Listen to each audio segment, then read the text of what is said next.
Habari zenu marafiki wapenzi, mimi naitwa Celia Kombo Jessica kutoka Women and Men of Acumen. Leo ningependa kushiriki kwa story moja ilinigusa sana nikiwa kwa hizi round zangu za marketing. Sasa nilikutana na mama mmoja mzuri sana, tukazungumza naye, nikamwelezea mambo yote ya hizi supplements, akafurahia sana. Akaniambia kuna mtu huwa anakula vizuri lakini hapati choo chake vizuri. Nikamwambia hizi zitafanya kabisa, wewe naomba namba unipe niseme naye. Akanipa na akamwambia huyo mtu kuna mama hapa atakusemesha, ninampa namba zake. Haya, tukasikizana tukamalizana vizuri. Mjamaa nikampigia simu jioni. Nikamwambia vipi mambo poa? Mimi ni yule fulani fulani. Hata akaniambia huyo akajitambulisha kama kuwa mume wake. Akasema haya maneno haya. Akasema nihusu. Nikashangaa. Mbona basi wanaficha, lakini hivyo hivyo. Mimi haja yangu nikusaidia yule mtu anataka usaidizi. Sasa nikamwelezea supplements za kutumia. Nikasema haya karibu. Nikaendelea akiketi akakaa kwa muda hivi, nikasema acha niwapigie.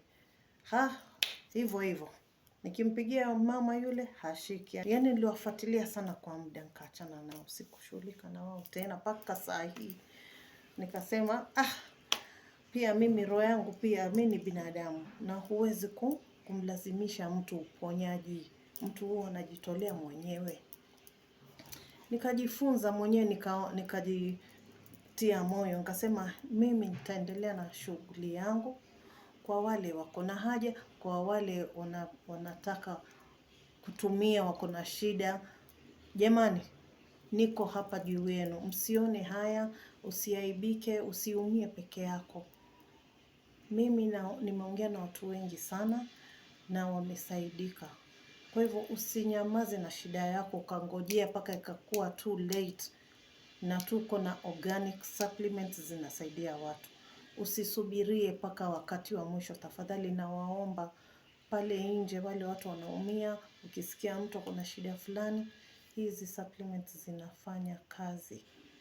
Kwa hivyo nawaomba sana mje mnipigie simu, nitawaelekeza, nitawasaidia pale naweza, na tutaendelea pamoja vizuri. Wengi wanakaa kisiri, wamejificha, na waomba na waombeni msikae gizani, msiumie peke yenu. Niko hapa juu yenu. Asanteni sana na mkuwe na wakati mwema.